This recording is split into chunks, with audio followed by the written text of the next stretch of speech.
મને આરસીએમ માં લાવવા વાળો મારો મિત્ર 3 વર્ષ સુધી છોડ્યો નહીં મને. બોલો, એકવાર ઓપરેશન થયું મારા શરીરની અંદર, 3 મહિના બેડ રેસ્ટ થયું. મેં કીધું હારું આમ કેમ એમ.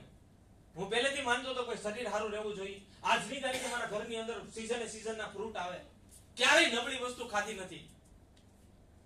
તો આવું થવાનું કારણ હું એમ. હું એ સમયની વાત કરું, 17-18 વર્ષ પહેલાની. નબળું તેલે ક્યારેય નબળું ખાધું નથી. ત્યારે તો આરસીએમ મળ્યું નતું. ત્યારે એક પરમાત્માને ખબર નહીં, હવે વિચાર આવી ગયો કે ભાઈ પરમાત્માને પ્રાર્થના થઈ ગયો કે ભવિષ્યની અંદર એવું કઈ મળે ને, હું એમ કહું કે મને મળે કે ભાઈ આજીવન. અને પહેલાના સમયમાં આપણે વાત કરીએ, આજથી 30, 40, 50 વર્ષ પહેલાની વાત કરીએ તો લોકોની આયુષ્ય કેટલી હતી ભાઈ? આજ હવે બોલતા નહીં. જીવનમાં જે તમે વસ્તુ બોલો ને એનું આકર્ષણ થાય. ઘટી ગઈ એમ બોલી શકાય, પણ હવે 60-70 બોલવું નહીં. આપણે આરસીએમ માં આવ્યા છીએ ભાઈ, તો માની હાલો ની સેન્ચુરી મારવાની છે, પછી એક્સ્ટ્રા જ આવે બોનસ.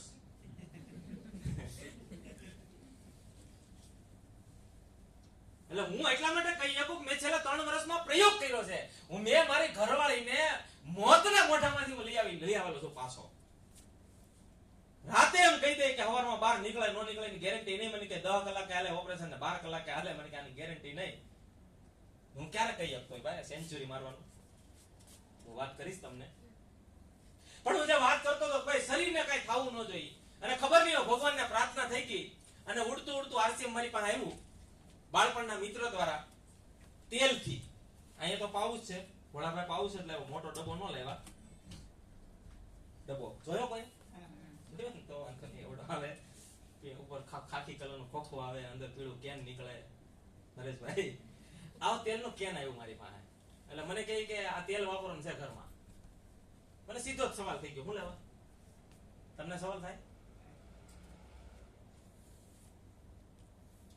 અડધાન થાય, અડધાન નથી થતો. હાજર છો ને અહીંયા? હા, તો વાંધો નહીં.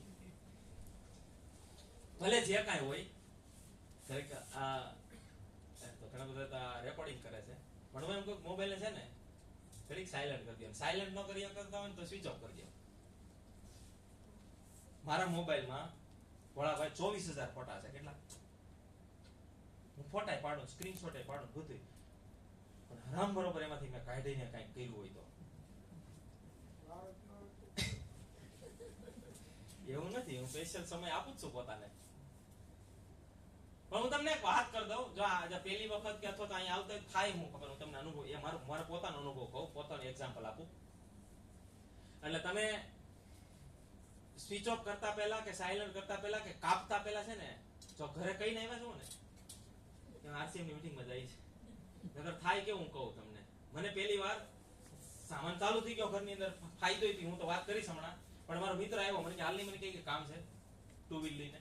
મેં કીધું ક્યાં જવું? મને કે ઘડી બે નહીં, મને કે આગળ વી આવી અડધી કલાકમાં. હું કીધું અડધી કલાકમાં આવી. રાજુલાના આ છેડેથી ઓલા છેડે લગભગ 3-3.5 કિલોમીટર થાય. મને લઈ ગયો. આવી રીતના પ્રોગ્રામ ચાલુ હતો, આવી રીતના રાજુલાની અંદર મીટિંગ હતી. અને આરસીએમ ની પીયુસી, કેવી પીયુસી હું તમને વાત કરી હમણાં. એ દુકાને લઈ ગયો મને, લઈને 30-35 જણા બેઠા હતા. અને અહીંયા ગેટ હતો, ઈ ભાઈ આવીને અહીંયા બેઠી ગયો. બીજી કોઈ જગ્યા હતી નહીં. એટલે મેં એવું કર્યું, હું પાછળ જઈને બેઠી ગયો. એટલે ઘરેથી 3 ફોન આવ્યા. પેલો ફોન આવ્યો, કારણ કે અડધી કલાકનું કીધું હોય, એટલે 9 વાગે મારી ઉપર ફોન આવ્યો. 8:30 ઘરેથી નીકળો તો 9 વાગે ઘરેથી ફોન આવ્યો, એટલે મેં ફોન કાપ્યો. શું થયું? બધાની વચ્ચે તો કેમ ઉપાડવો, ને અહીંયા એમ જ થશે આપણને. મેં ફોન કાપ્યો ને એટલે લગભગ 15-20 મિનિટ થઈ ત્યારે બીજો ફોન આવ્યો, પાછો કાપી નાખ્યો. વાત કેમ કરી? અને લગભગ 9:30 થતા ભોળાભાઈ ત્રીજો ફોન આવ્યો. મેં ફોન કાપીને સ્વિચ ઓફ કરી દીધો. શું કર્યું? મેં ફોન કાપી અને સ્વિચ ઓફ કરી દીધો. મેં કીધું હવે ફોન બંધ જ કરતો. હવે બંધ તો કરી દીધો, પણ પ્રોગ્રામ પૂરો થતા 11 વાગી ગયા. અને ઓલા ભાઈ હજી કઈ ત્યાં બેઠા હતા, અને મને નતું લાગતું કે હજી અડધી-પોણી કલાક મને છૂટો કર્યા. એટલે ત્યાંથી હાલી અને 3 કિલોમીટર હું ઘેરે વયો ગયો રાતે એકલો, આ છેડેથી ઓલા છેડે ગામના.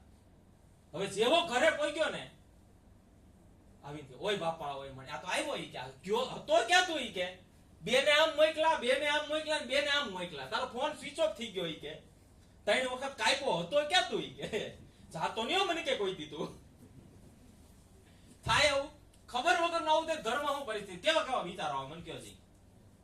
3 વાર રિંગ જાય, ચોથી વખતે સ્વિચ ઓફ થઈ જાય, તમે જ વિચારો લો તમારા મગજમાં શું વિચાર આવે. થયું નહીં હોય ને.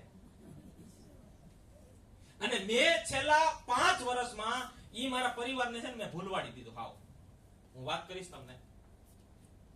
પણ જ્યારે મારા ઘરની અંદર તેલ દ્વારા આરસીએમ આવ્યું, તેલથી શરૂઆત થઈ હતી, 15 લીટરનું કેન આવ્યું, મને આવીને એમ કે મને કે આ તેલ વાપરવાનું છે. મેં કીધું હું લેવા?